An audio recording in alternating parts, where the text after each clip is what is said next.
Well, good morning. How are you today? I pray that your day is just starting off with wonder and excitement and just God's grace just fills every moment that you're preparing for this day, and that your day is abundantly productive. Today in our reading, we finished the book of Genesis with chapters 49 and 50, and then we begin the book of Exodus by reading chapter 1. There are about 64 years from the time of Joseph's death until the time that Moses is born. Not a very long period of time. But during this time, a new Pharaoh comes to power, and the Bible says he did not know Joseph. And he begins to worry about the fact that the Israelites are now becoming a great number, a multitude of people. He begins to take measures to enslave the Israelites, and he even unsuccessfully plots to kill their sons at birth. This cruelty eventually sets up the very downfall of Egypt. The king considers it wise that we do these things, but it wasn't wisdom, it was far from it.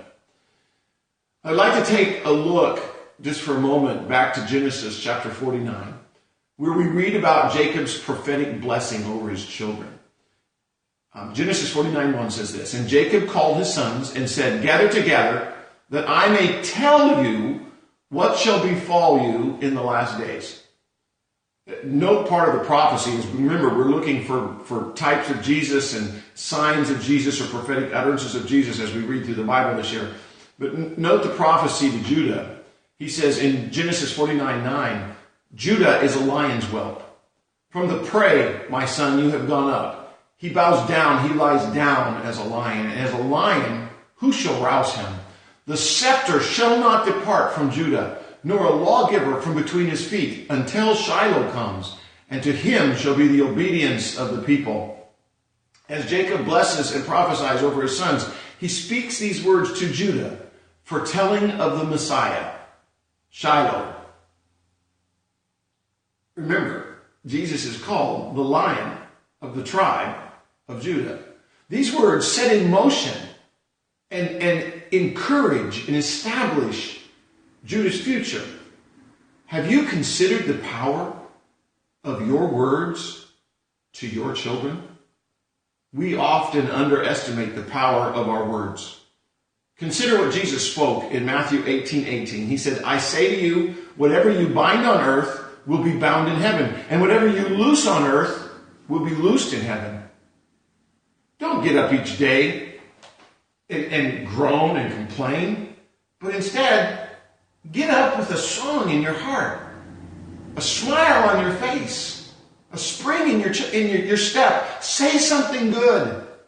Remember, there's power in your words. Do you speak of the beauty and love in your spouse, or do you speak of the problems and disappointments? Don't forget, you're shaping someone's world. There is power in your words.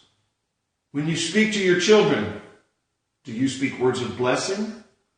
Do you tell them they're smart? Do you tell them that they're capable? Do you tell them that they'll be successful? Or do you speak words of cursing? Do you speak of their incompetence? Or God forbid, you call them stupid? Or you say, "Oh, stop being so." Instead, why don't we say, "I know you are." And speak those words of blessing over your children.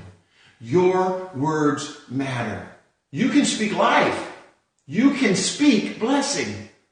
Your words can change the course of someone's day. Maybe even their life. Today, right now, let's determine to speak life.